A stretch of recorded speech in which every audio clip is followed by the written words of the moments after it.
I'm Seema Amble, a SaaS and Fintech investor at Andreessen Horowitz. The number one question I get asked by early B2B Fintech founders is, how do I acquire my first set of customers? As well as, how do I get my customers to trust me with their money? In my first 16, I chat with the founders of several prominent fintech companies and ask them about how they targeted their initial customers, what they did to win their business, and their hardest learned lessons. Today, my guest is Immad Akhund. He's the co-founder and CEO of Mercury, which offers fintech and banking products for startups. Like some of my other guests, Immad is also a multi-time founder and has seen customer acquisition across B2B and consumer. In our conversation, in addition to discussing Mercury's first customers, we talk about the idea of a minimum delightful product in fintech versus a typical MVP, doing the spreadsheet math on unit economics early on, and how to compete in a category already filled with incumbents. Let's dive in.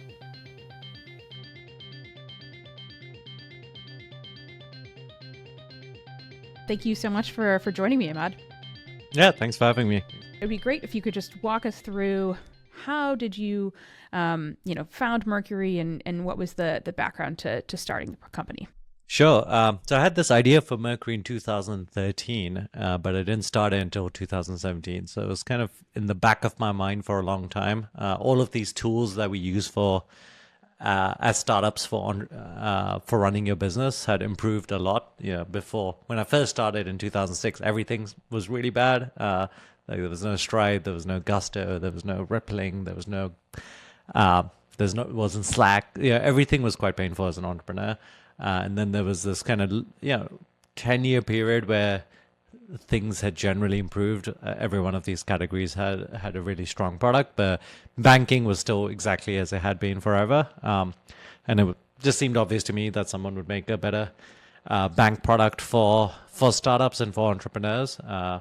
And it wasn't until 2017 that I could do it myself, since no one else had. And that's kind of where the idea came from.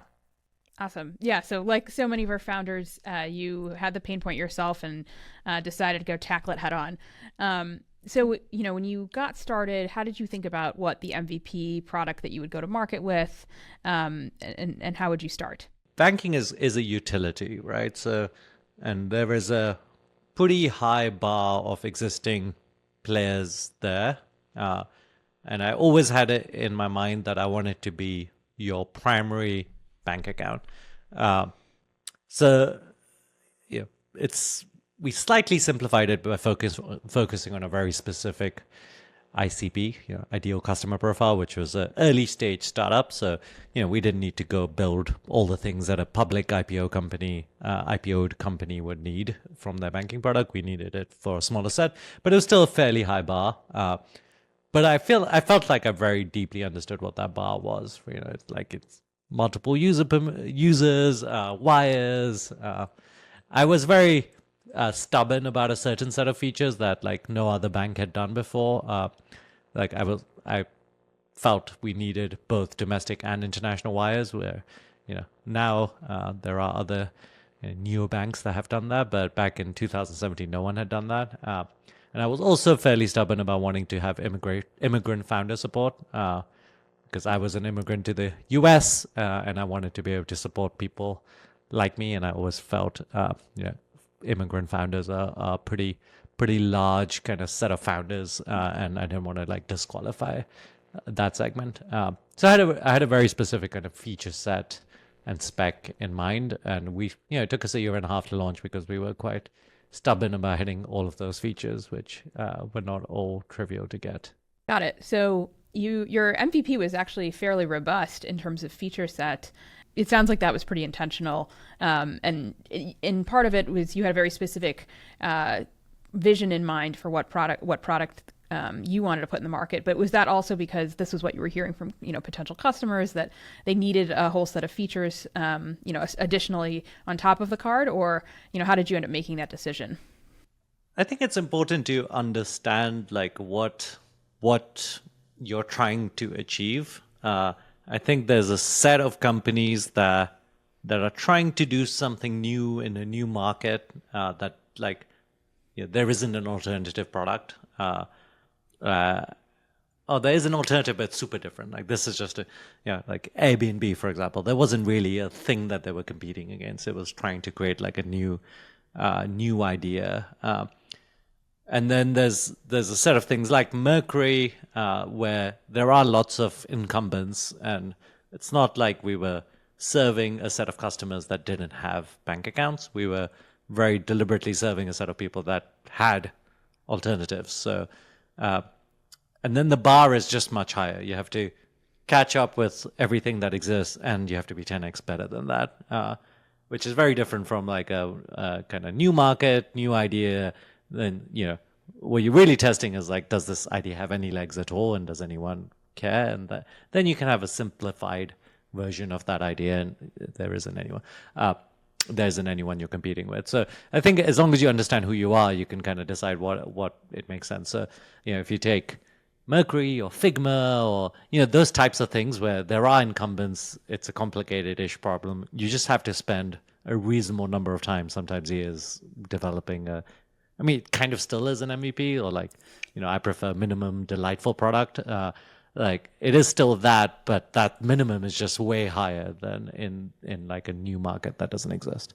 Got it. Okay, so maybe just to like set the context for the listeners, what exactly you had the card, and what else did you offer? And you're talking about sort of a context. It would be a bank that startup would be banking with alternatively. Yeah, so it's if you start a new business and you need a bank account, what are the expectations you have? So there's a set of, obviously it needs to hold the money. That's base one. Then there's a set of incoming payment types, which wires, check, ACH, international wire, and then there's a set of outgoing payment types, which we had debit card, wires, ACH, check, and all of those actually, every one of those is non-trivial, right? You have to build up all the connections and make a great user experience around it and things like that. And then the last piece is, all the administrative layers around it. So, all the different users you can have, and the onboarding and all of that. So, everything in fintech, and obviously, I guess your fintech, I don't know if most of the audience is fintech, but everything just takes longer in fintech, right? Because you totally. You need all the back-end fintech connections, and then you need all the compliance and risk side of things. So you add that all together, and it's a pretty complicated kind of set of things that you need to build for the MVP. Totally. Yeah, no, it's not uncommon for, as you know, in fintech, the MVP is quite robust. Unlike, in SaaS, where you may be able to start with like a Chrome extension. Here, you need multiple products to all sort of work in concert together to actually, to your point, get something off the ground and make it compelling enough to be. I love the minimum delightful product. I love that phrase. I think that really speaks to it. So you were working on this for a year and a half, and during that year and a half of building, what did the company look like, and just in terms of it was you and who else working with you? Yeah, so we kept it pretty small. There was 8 of us altogether for most of that. Eventually, we got a 9th person. It was mostly engineers. I was actually mostly engineering myself. So I guess from the 9, 7 engineers, if you include me, 1 designer, and 1 kind of product / everything else, who's my co-founder. So there's 3 co-founders and everyone else. I'm a big fan of keeping teams like fairly lean at the start. We actually raised $6 million upfront, so we had a lot more money, but I think pre-product market fit, it's better to be sub 10 people. Okay, so we've got the context on what Mercury looked like in the early days. Let's shift gears a little bit into how you found your initial customers and who you decided to target. So during that year and a half, I talked to about 100 startup founders. And, just, I guess part of it was like, do people actually want this? And it was actually kind of funny. It was a little disheartening. Like I talked to 100, and a lot of them were like, oh yeah, this sounds cool. But, they weren't that excited about it. I was like, oh, am I, especially when you're a year, almost a year and a quarter in, you're like, wow, like, am I doing the right thing here? But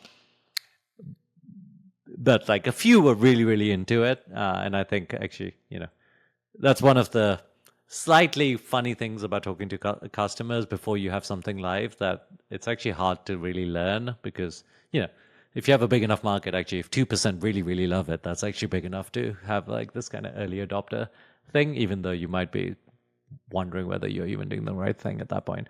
And we really, I really focused on kind of the startup community. It's like obviously the people I understand, and they tend to care about product. And obviously in the startup space, if you want a new product, you want to initially focus on the earliest startups just because they're the easiest to win. A lot of we did a beta before we launched. A lot of the time during that beta, it just basically didn't work. But we were kind of testing it with some real customers, and they weren't like putting all their money into it or anything, but it was useful. A lot of those people were people that I had invested in, so I had a little bit of an unusual thing where I'd invested in, I guess by that point, about 90 startups, and just by the fact that I'd done it fairly recently, I only started investing in 2016. They were all like perfectly in the ICP. They were all early stage, seed stage companies, and obviously to some extent they liked me, so they were willing to kind of try out the product. It's really interesting that you said you weren't necessarily getting super strong feedback from a lot of the initial customer conversations. What really empowered you to push through? Was it just you knew from your own experience, I know this is a pain point, or you just also knew, hey, like a lot of, to your point around category creation, like a lot of times customers don't know what they want. They don't know what that delightful product looks like yet. And so, you had that insight and you're like, okay, I know that as long as like, the 2% thinks this is great. And I know from my own intuition, like this is there, and people will only realize it once I can actually put a product in front of their hands. Yeah, there's this concept of like vitamin and painkillers, which actually don't love that concept, but it kind of plays to that as well, right? Like if you look at the reason people use things, like sometimes people use something new because it's they're like dying. It's like a super strong pain point for them, and then they can often describe that pain point and say like, oh, if you could solve this for me, I would pay you this much money. And there's definitely like a class of startups that are in that kind of group. I wouldn't say Mercury is in that group.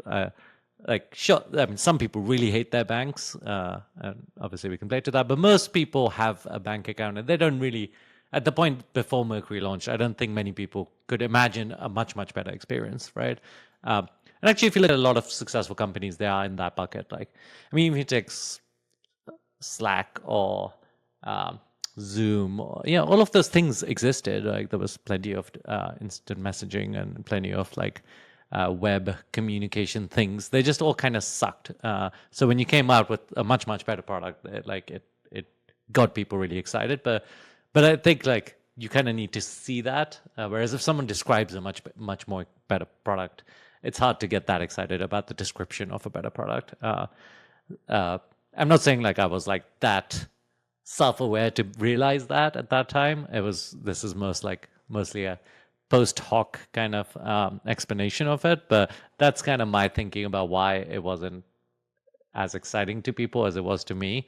Like I could imagine a product and I would use that product, and that was what like pushed me through it. And it helps a little bit, that whole Steve Jobs thing, like is it Steve Jobs that said that? If you tell people about what they want in a horse, they say a faster horse, but they won't like tell you about a car. What was that fourth thing? I think Jeff Bezos also has a quote around not being able to predict consumer behavior either. So I think it's a common thing.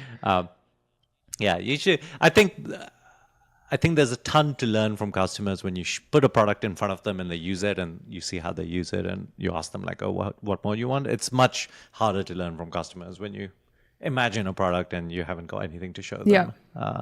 And so, okay, you ended up having an amazing launch. What would you attribute to that? And then also, how did you convince customers to trust you? And it's their money, and it's their banking product. I'm curious how what messaging or positioning you used to make that successful. There's a few things there, and actually, like the trust question and why the launch was successful is like the same question to some extent. I think the hardest part of Mercury is always like winning people's trust, because it's using a startup to do your banking is quite a difficult thing to convince people of.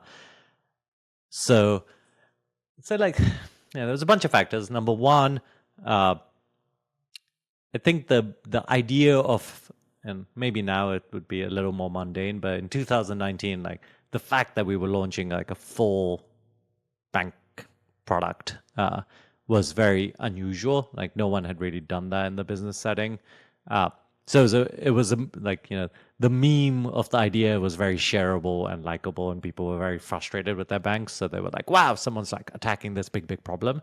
And that got people excited. So that's number one. The idea was exciting and shareable. Number two, we had a very credible set of investors. So yeah, Andreessen Horowitz was our seed investor, but along with Andreessen Horowitz, we had about 60 initial angel investors and some funds like Elad Gil, Justin Kahn, the original founder of SVB, was an investor. So we had these like people that lended us their credibility and brand to some extent. People could say, okay, if all these people invested in Immad, even if I don't know Immad, I can trust that like this product is like, fairly solid and not gonna be reliable. So that's number two. And then number three, we had a lot of time to polish things. Partly because we were trying to get these cards working, and we had to do like 2 bank partnerships. So we had a lot of time to make it so the front page was very compelling, that the onboarding experience, like this kind of initial sign up experience, was very fluid and easy. And it was like you showed up, you click sign up. It was a very nice experience. So the initial people that went through that experience then wanted to share that because it was such an unexpectedly nice experience, and it was the first impression they got. So that helped continue this kind of sharing cycle. Yeah. And then lastly, like we were targeting this like fairly tight-knit community, right? Like founders follow each other on Twitter. We're in WhatsApp groups, we're in Slack groups. Like there's a lot of ways that founders and investors talk to each other. So that, it wasn't, I think if you go and sell something to a bunch of dentists, like they probably don't have that many dentist friends. Whereas like every founder has like 20 plus founder friends that they're connected to in some way, because it's just a fairly tight knit community. So all of those factors led to like a pretty successful launch and something that like compounded the trust, right? Like when totally after a few weeks, it wasn't just me or our investors saying use Mercury. It was like our customers saying, oh, Mercury was amazing. I signed up and I already have money in my account and it's also nice, all that kind of stuff. And how did you think about sort of the, sign up of customers and collecting feedback? Was there sort of like a first batch that you got off the first launch that you signed up and then you sort of pulled up and got feedback? Or was it more fluid over time where, you just got feedback as you went and then kept going from there? Like if you have a successful launch like we did, I don't know, it seems very obvious what is like hair on fire. Sure. And I would say the first, like for example, for the first 6 weeks, we thought sending international wires was working, but it wasn't working. And so people, like we had this feature where someone would send money and it just wouldn't work. And obviously we were trying to fix it from day one, but it took 6 weeks for it to actually become like a smooth working process. So a lot of the initial kind of 6 months, I would say, it was like, you kind of rank all the things that are broken and you try to fix the most important broken thing first. It was very much like that. It wasn't like, oh, let's get subtle feedback. It was just like, okay, here's all the crazy broken things. Let's just go fix them one by one. Let's shift gears a little bit and talk a little about, scaling up. So you've got your, initial-ish number of customers. I'm curious, when you actually started investing in a go-to-market effort, whether that's the head of sales or marketing, and sort of moving away from primarily founder-led sales into a more scaled-up go-to-market effort. I'd say for the first year or so, it was very kind of this organic growth. And, I struck up some partnerships and we did some stuff, but there wasn't a strong kind of leadership or even like that many hires around sales, partnership, or marketing. And then, that was still working fairly well for us even a year later. Like we were still growing organically. But then we started kind of investing. I mostly think of these things as like, I think it's a mistake when startups go and hire like the first hire shouldn't be a head of sales. Like I think you should just go hire some salespeople and see if there's a repeatable process that you can come up with together. So, we hired our first salesperson, John Hardy, who's still at Mercury, and we hired our first kind of brand marketing person, and it was much more kind of mostly ICs with the idea that they would also kind of become managers as like things worked. And then we just kept kind of incrementally adding it. It wasn't like actual like true execs. It took us a while to hire those. Like, it was only about a year ago that we hired our kind of VP of revenue, and a year and a half ago that we hired our VP of marketing. But yeah, I don't think like taking a function from 0 to 1 is something that like I think actually kind of should be founder led with like some like IC or player coaches, and then once you've like built out some of that function, then you can think about like more like leadership roles. That's something we hear a lot too. I think it's better to get the doers rather than the managers, right? So you want the folks who are going to actually help build the business, and sometimes that person has a little less experience necessarily, like, but they're able to actually like propel the business from their own actions, and then you can bring in leadership later. But you want that core function that they're able to run versus necessarily someone who's going to like build an empire under them and not necessarily deliver on the actual the core function that needs to be done, whether it's marketing or sales or brand or partnerships. Yeah, and those people aren't always, the person who's going to be the IC and then figure stuff out is not necessarily great at like managing a 30-person team, and vice versa, right? Like someone who's like doing a 30 or 100-person team is not going to be great at like the IC role. So it often is just a different person. Sometimes you can hire someone that grows into the exec role. Sure. And we've had a few people do that too. Got it. I'd be curious just to learn a little more about the pricing journey you guys had at Mercury, and who and how you made those decisions around what to charge customers. Yeah. Pricing is kind of weird for Mercury and maybe for other fintechs as well, where it's a free product on the whole. So the way we have pricing is actually for the revenue we do make, how much do we pass over to people? So rewards on credit card, for example, we have 1.5% cash back, and that's kind of like a pricing question. Or interest rates on deposits, and we have a treasury function, and we do have fees around that. I think it's good to have a philosophy around like pricing. Like, do you want to be like Amazon has this like famous philosophy, right? Like your margin is my opportunity. So they always want it to be like the cheapest out there. And that was always their philosophy. For Mercury, our philosophy was always like, I don't want to be the best pricing. I think it's one of the mistakes that fintechs make is they become like differentiated through pricing power. Like they're like, we're going to give away the most margin possible. Whereas Mercury's main thing was like, hey, we want to be a really good deal, but we mostly want you to use us because of product. Like we want to be the best and most easiest to use product. And then we want to be a reasonable pricing deal, but we don't necessarily want to be the best pricing out there.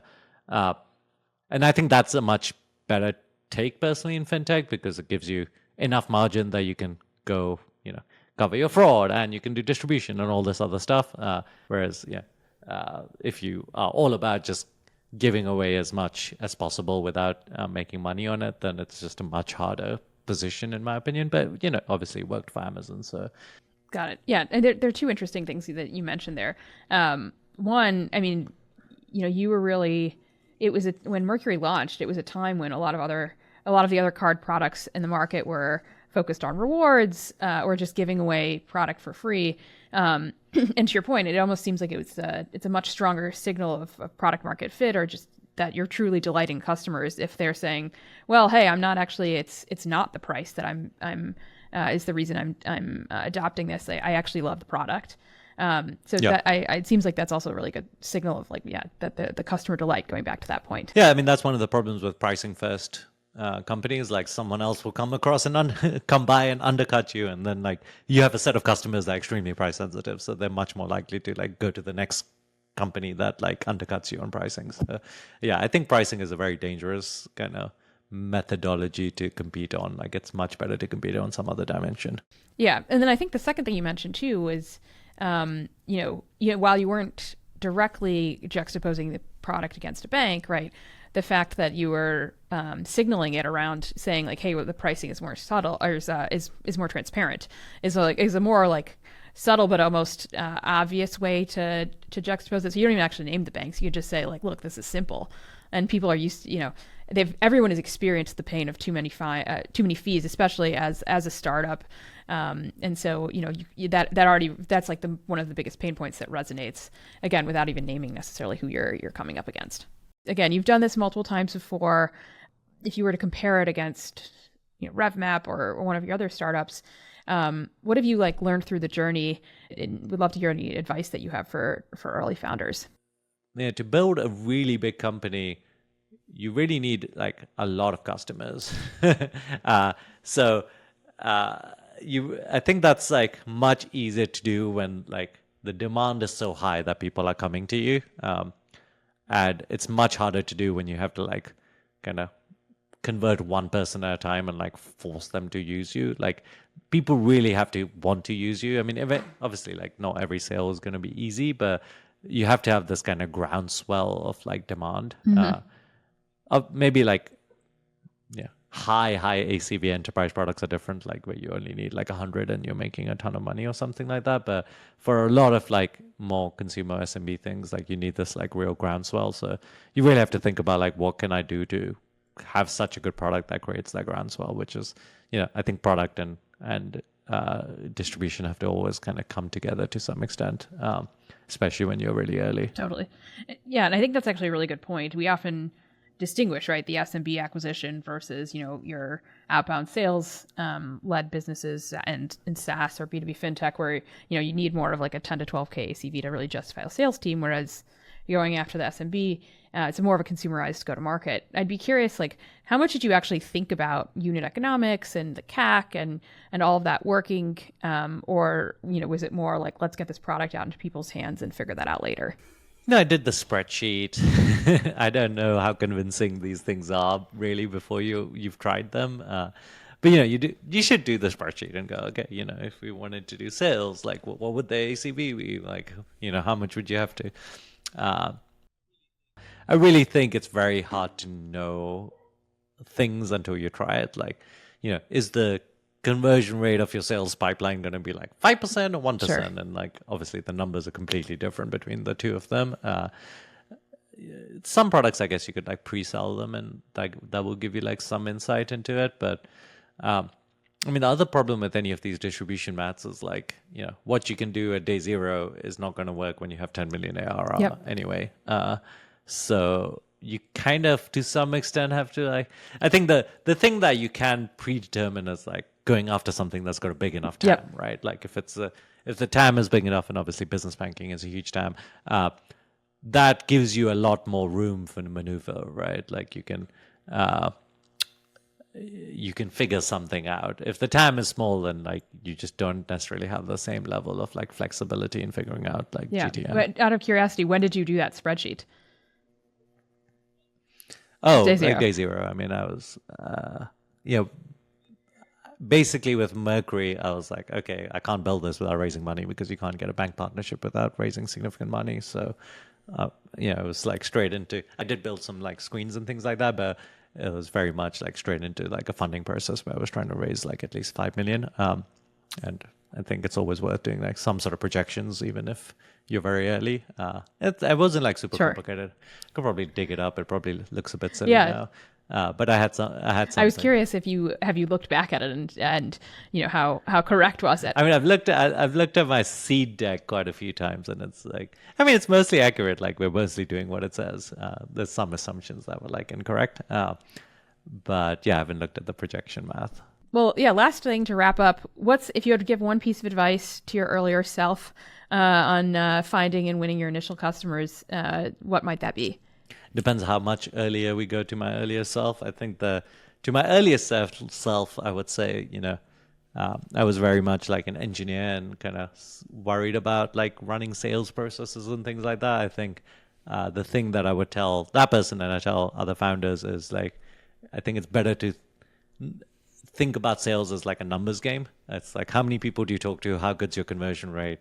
And that equals how many sales you make. So I think when you think about, as an engineer at least, when you think about it more as a numbers game rather than like a kind of an emotional sales game, I think that's when you can be more successful at sales. You're just like, you need to run a process, you need to run a pipeline, and that's just what you have to do to be successful. Yeah, no, and I think we hear a lot of times more founders put time into sort of just the rough math of how all that works than they talk about.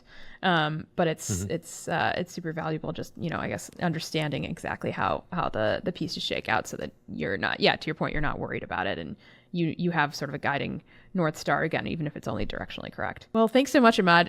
It was great to chat with you, and thanks for sharing all these pearls of wisdom. Yeah, thanks for having me, Seema.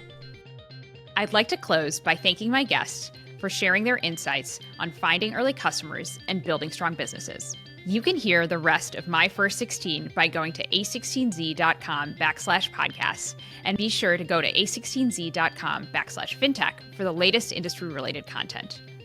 There, you can also subscribe to our monthly FinTech newsletter. Thanks for tuning in.